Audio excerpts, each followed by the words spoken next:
posljednja 24 časa gubici oružanih snaga Ukrajine u Zaporoškom pravcu iznosili su više od 50 ukrajinskih vojnika, 11 tenkova, uključujući i 3 Leoparda, 16 oklopnih vozila, britanski sistem protivvazdušne odbrane Stormer i M777, artiljerijski sistem američke proizvodnje, saopštilo je Ministarstvo odbrane Ruske federacije.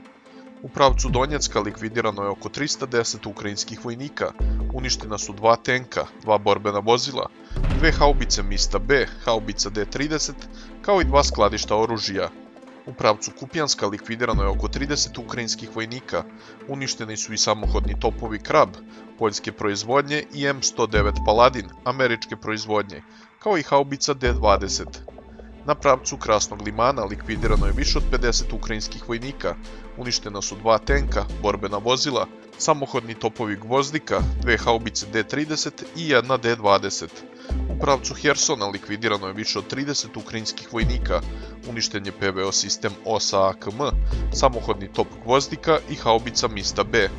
Snage protivvazdušne odbrane oborile su avion Suhoi 25, 5 raketa sistema HIMARS, antiradarsku raketu HARM i 8 bespilotnih letelica, zaključuje general Igor Konašenkov.